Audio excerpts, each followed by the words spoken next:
Welcome to Dialogue Out Loud. My name is Amanda Beardsley, and I'm the art editor of Dialogue, a Journal of Mormon Thought. And today I am honored to be speaking with Julie Yuen Yim. Julie is an artist whose work is featured in our summer 2025 issue of Dialogue. Born and raised in Hong Kong, Julie was trained in creating art using Western techniques and media while in school. Her art bridges Chinese cultural traditions and Christian faith in a way that feels both intimate and expansive to me. Her pieces often draw from the delicate art of Chinese paper cutting techniques and are layered with symbolism and quiet power. She has also shown in art exhibitions in Hong Kong, in different art shows in Utah, and the LDS Church's 11th, 12th, and now the 13th International Art Competition. So if you wanted to go and check out her art right now, you could do so at the Church History Art Museum. And so she's also won 2 Purchase Awards. So before we get into all of that, however, welcome, Julie. I'm so honored to be speaking with you.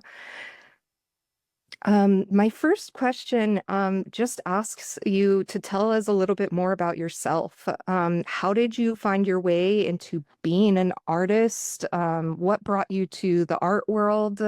Is there anything in your background that kind of like influenced you as an artist?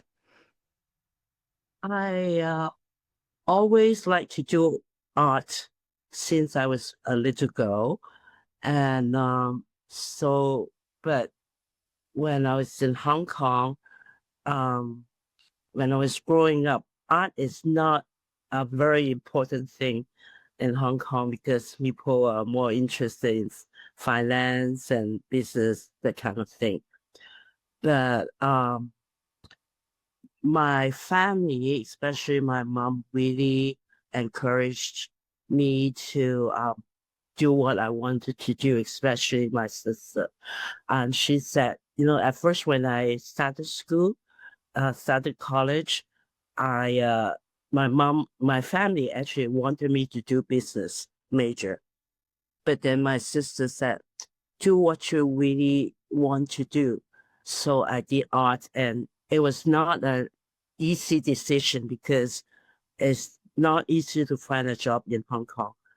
So when I went back home, I became a teacher, and I taught art in that elementary school. Um, and I always enjoy doing art all my life. And it was almost when I was about to retire, when I'm getting really old. And I asked myself, I study art for my major, but I haven't really done art. I taught art, but teaching art and doing art are 2 different things. So I told myself I must pick up my paintbrushes and to do art again.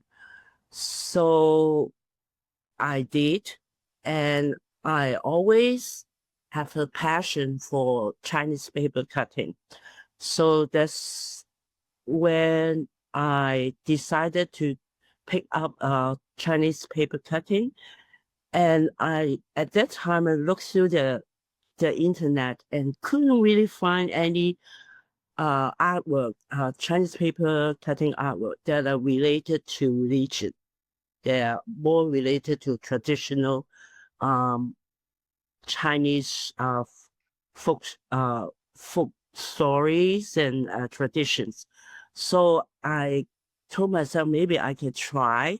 So that's the first time I tried to integrate Chinese folk art with religious theme.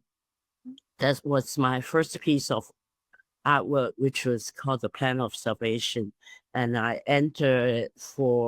was my first time I entered for the 11th International Art Competition. And I never expect anything. I just thought, if my piece of work can be chosen for the exhibit, and I will be very, very happy. But it was really unexpected that I got the message that my piece of work has won a purchase award. I was totally, totally um very surprised that but so at that time I decided I will continue to do more art with the more Chinese art with the religious theme. I love that. I think there's so many things that stand out to me there. First of all, like the value of your family in kind of Mhm. shaping who you are as an artist. It's so interesting that some of them were very like, you need to be a business major, and then your sister. And I think that's the beauty of sisters, right? Is they are like, do the thing you love. And then also they want to be probably She your is favorite. still my fan. Oh. She always loved my artwork. Whenever I do a new piece of artwork, she always like to comment on that. She Oh, is really supportive. that's beautiful. I love that. My sister's very similar, and every time I do something, she comes to me and is like, very proud, and so I love that we have that in common. I also really love that you were an art teacher, so, and that you kind of probably built a lot of your art off of some of the more like traditional art practices, right? Like linear perspective and drawing and painting, and to teach kids. Is that kind of what I understood? Well, not really, because if you are teaching elementary school, you try to expose the children to different form uh, of art. So we do a lot of different, not necessarily Chinese, style art, but we Mm. do pencil drawing, we do watercolor, crafts, and sometimes we do traditional Chinese art, especially in doing like Mid-Autumn Festival. We'll Mm. make lanterns with the kids, and during Chinese New Year, we'll sometimes I'll try to teach them Chinese paper cutting, but um, it's not easy for young kids. But usually I do it with the upper grade level, like primary 5 or 6, and they really love it. That's wonderful. I wish I could be a child in your class. I would, and now that you've won like awards and stuff, and you're probably, like you're being written about, and your art is on the cover of Dialogue for the summer, issue, I think they're all going to be like, she was my teacher. That I don't know, but I do have a few students, actually not in my school, but I also taught some art classes, and because they learned art from me when they were really young. Now they have grown up. A couple of them have become architects, Mhm. and they said they love to draw, they love to make models with me, and that's why they wanted to become an architect. And a couple of them, they're not really in the field of art, but they still do art, and they always share with me their works. That's really lovely. You sound like an incredible teacher. I was I want to go back to what you were saying about a few things. So the first is the plan of salvation. I know that we use that in our summer issue as our cover, and it's interesting because in another one of our Dialogue Out Loud episodes, that features kind of like a glimpse inside of that issue, I was asked to talk a little bit about your work to help bring visibility and get people excited about the issue. And I know that I want to give a lot of credit to Margaret Olson Hemming, who I think you worked with, and she's now the co-editor, but she chose your art. And I was so excited that that I got to actually be the one to talk about it, though, because she asked me to answer the question of which work in the issue I found myself still thinking about and what it evoked for me. And so I actually chose Plan of Salvation, which you created in 2019. And in pieces like this, I was really struck by your use of the Chinese paper technique and cutting and that interplay between positive and negative space that I saw, like the white that stood out and figure like foreground and background. And I was curious, you talked a little bit about what drew you to this medium, but I want to know, how do you feel like it enhances kind of like your storytelling as an artist to use that technique? And I think as a follow-up question, how do you even do Chinese paper technique? Um, for the traditional Chinese paper cutting, they usually illustrate some kind of story, legends or traditional story.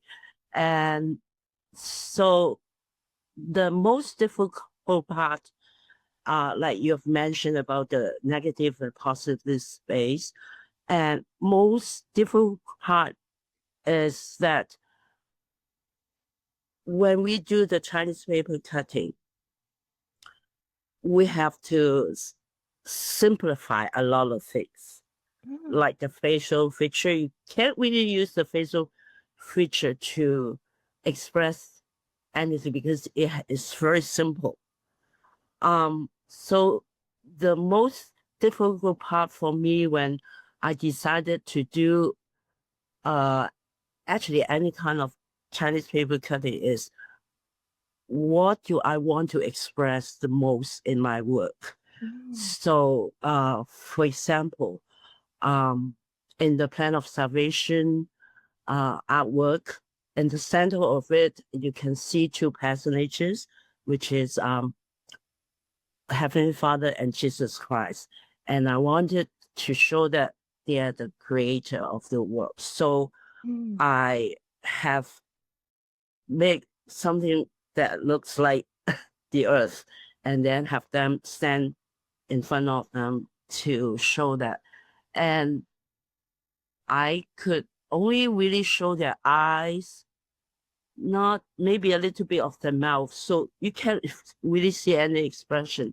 So I have to really think about what is the most important element in that picture, which is I want to tell that they are the creator of the earth.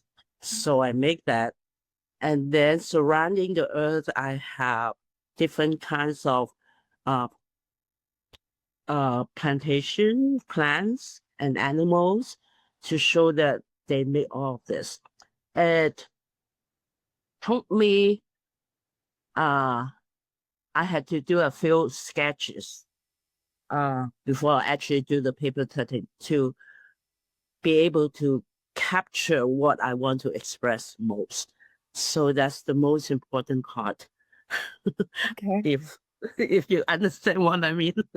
Yeah, it sounds like you have to have a lot of forethought. And I Yeah. think what I'm hearing is that you have to kind of decide ahead of time, like, how am I going to reduce these really complex real life forms into Mhm. shapes and, you know, Yeah, while still being recognizable as, exactly. Yeah. yeah.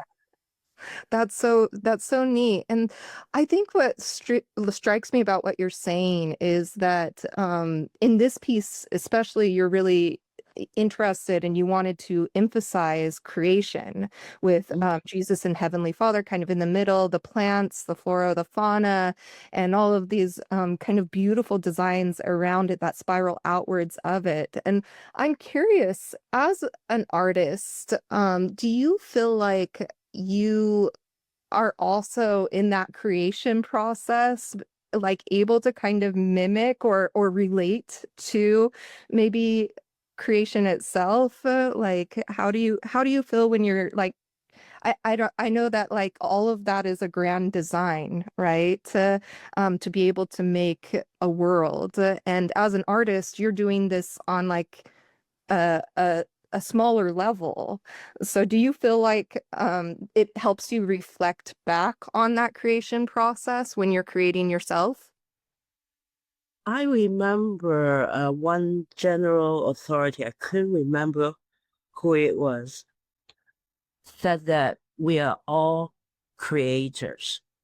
Um, Whether you're an artist or not, we're all creators. For example, if you're a mom, you want to make some dessert for your family, you're creating something. And so, yes, I do feel like I am a creator. Um, that's what an artist should be. Um, I think I'm still learning in this process because each time when I am doing a piece of artwork, I always encounter some kind of problems, and I have to think how I want to solve this problem. And I remember when I was going to school, my professor told us that an artist is a problem solver. Um, so we have a limited space. We want to create something, and we have a lot of challenges, a lot of problems.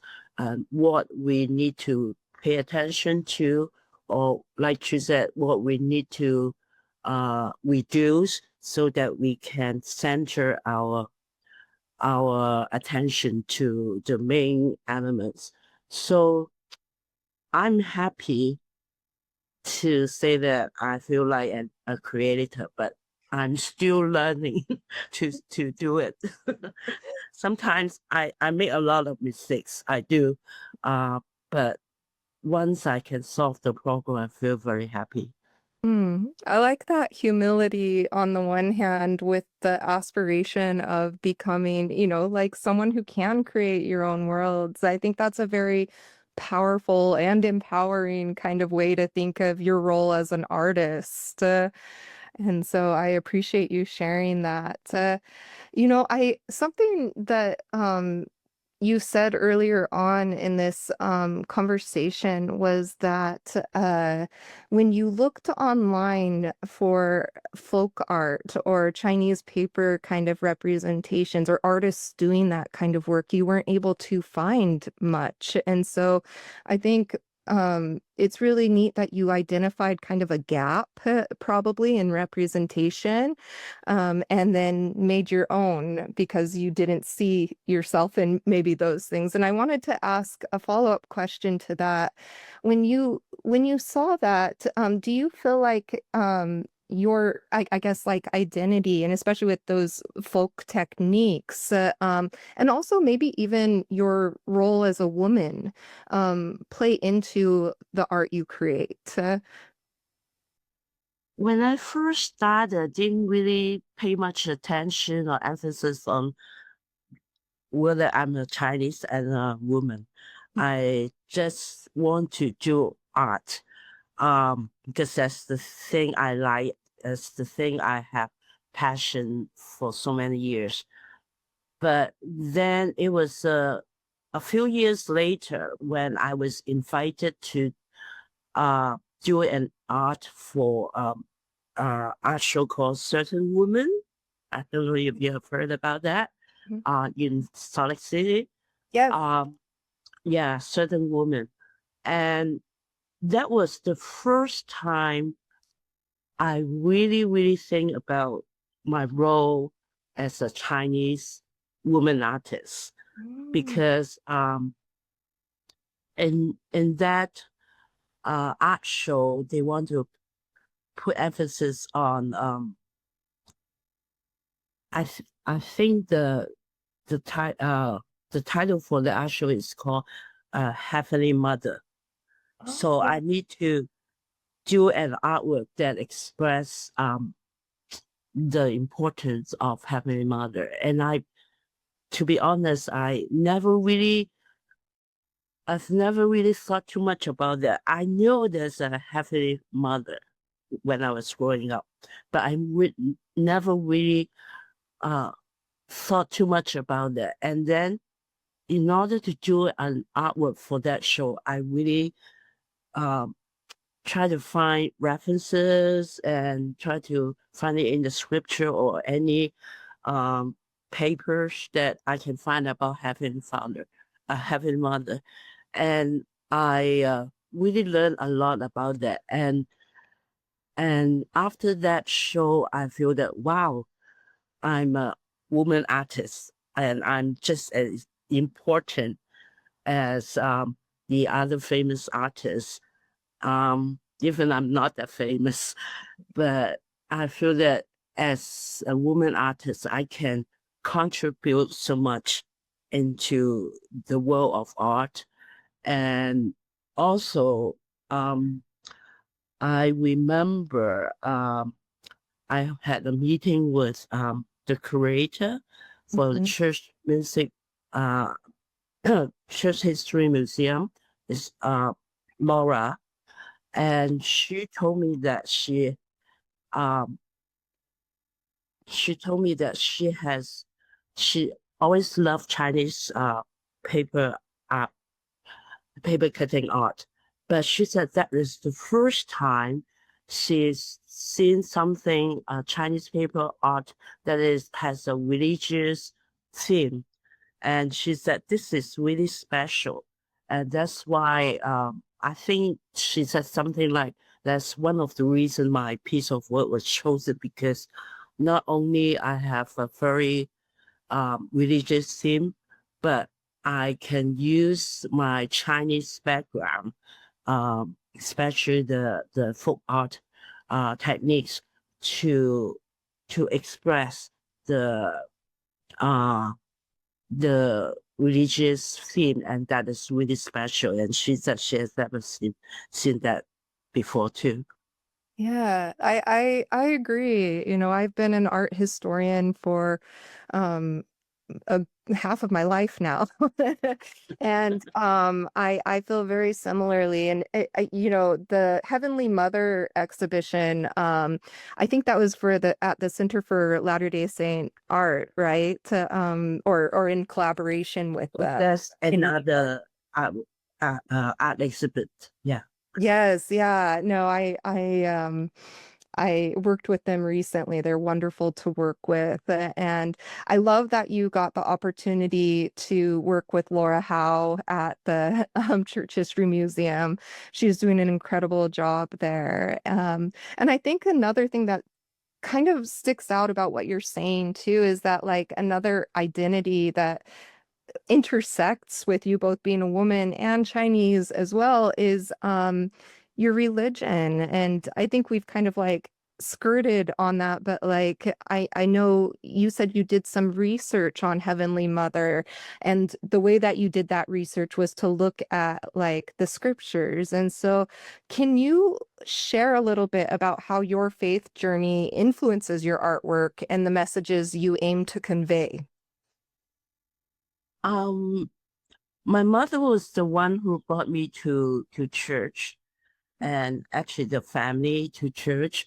And in Hong Kong, I'm kind of like one of the few who grew up in a LDS family, and then I have my own family. So it's like all my life I've been going to church, and maybe I can share one experience. Couple years ago, my husband and I served a senior mission in uh, in Beijing, China, and we're supposed to do humanitarian work.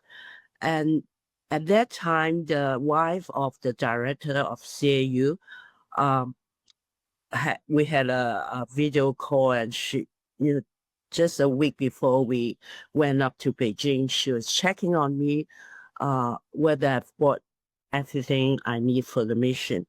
And then all of a sudden she stopped and she said, Julie, I know you are an artist. Uh, would you like to bring your art supply uh, to China? And I was thinking, do I have time to draw and make art during my mission. And she said, I don't know, but just bring all you need. And at the time, I have already packed my suitcases and it's all full. And anyway, I just stuffed all my art supply. Well, not all my, but some of my art supply. And we went up there. I never really think I would use my art. And it was actually over there that I had a, a lot of experience. Especially the Chinese member over there, they always ask me a lot of questions. One of the sisters asked me, um, she said she joined the church and her friends always tease her that, why do you join an American church? We are Chinese. We have our own belief, our own faith. And so she asked me a couple questions. She said, um, does God or does Heavenly Father know Chinese? Um, and I said, of course. And then one of the sisters, she asked me, when God appeared to Joseph Smith, they spoke in English, right? And then when Jesus Christ was in Jerusalem, in Israel, they spoke Jewish language, right? So if they appear in China, what would they speak? And without thinking, I said, of course, Chinese. And the sister said, well, they know Chinese. I said, of course, they know each one of us. And so they asked me a lot of questions, saying that if Jesus Christ is here, what would they do in China? So it was that time that gave me some inspirations to do us. At that time, that year, we're studying the New Testament. So I started to do some drawings about some New Testament stories, but I did it in a Chinese setting, like Jesus Christ is dressed in a Chinese costume and with the Chinese people preaching over there. And the members over there, when they look at the pictures, they said, wow, so God really know as Chinese. He's the God of Chinese people too. I said to them, yes, of course, he's God of the whole world. So if he's with us, we'll be able to understand him and he will use our own language to teach us. So that was the time I started to do a series of not only Chinese paper cutting, but Chinese brush painting with scriptural reference, but in a Chinese setting. So I think that's the way how my faith influenced how I paint my do my artwork. Yeah. Well, and it sounds like to some extent it creates a culturally specific kind of artwork or language for, one that you understand very well that comes from kind of your own upbringing and geography. And then on the other hand, it seems like art in a way is kind of transcending linguistic difference for you because you're able to create an image that can maybe speak not just to kind of Chinese people, but you're centering kind of Chinese experience in a way that is so refreshing, but also can share stories to people all over the world. Because I think that in this way, it's easier for them to relate to their own culture and their own experience. I remember maybe a couple of centuries when there were Jesuit missionaries who went to China to preach, and at first they didn't have a lot of success because the Chinese people, they really, very don't really like the Western missionaries. So there was one missionary, he decided he will start painting some pictures of the the New Testament stories, but in a Chinese setting. In that way, it will be easier for the Chinese people to relate to them, and they easier to accept the message preached by the Jesuit missionaries.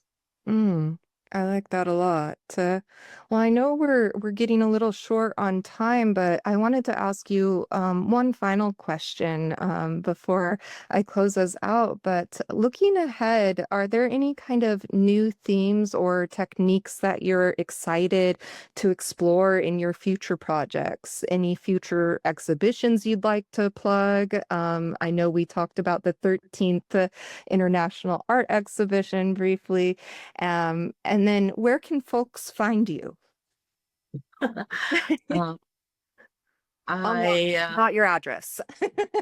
Online, yeah, they can go to IG to find my work over there. Julie Yuen Yim. I am actually experimenting with some new techniques.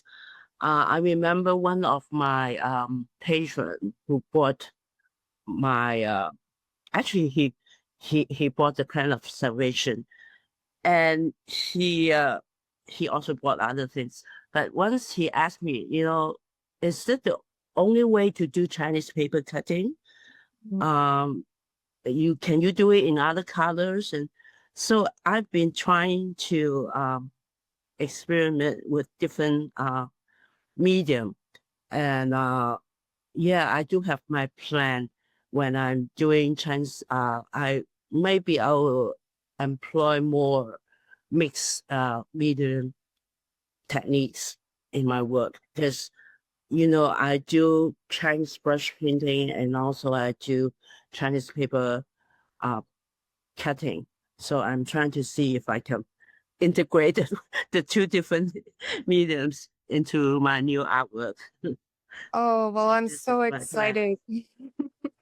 I'm so excited to see what next you do. You've got a big fan here, and we will have you featured not only on the cover of our summer 2025 issue.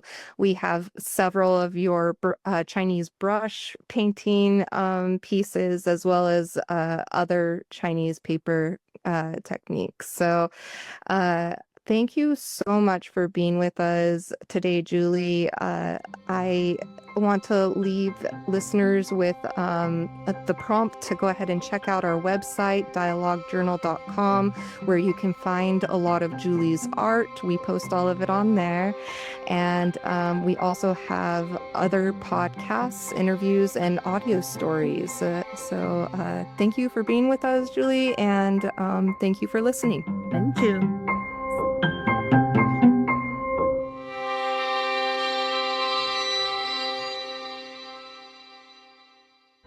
Greetings, my name is Rebecca DeSchweinitz, and I'm thrilled to serve as a board member at the Dialogue Foundation and as one of the hosts of Dialogue Gospel Study. In each episode, which we record live the second and fourth Sunday of every month, we welcome esteemed speakers from a variety of backgrounds to share their insights and perspectives on the Come Follow Me lessons. Our aim is to spark meaningful conversations about the scriptures, to connect them to our personal experiences and to our understandings and explorations of the gospel. To stay in the loop with our upcoming lessons and this opportunity to engage with Mormon thought, culture, and belief, be sure to visit dialoguejournal.com and sign up for our newsletter. By doing so, you'll receive updates and timely links to join our live stream lessons. Additionally, you can catch up on our past guests and episodes by subscribing to Dialogue Journal on YouTube, Facebook, or wherever you listen to podcasts. Dialogue Podcast Network.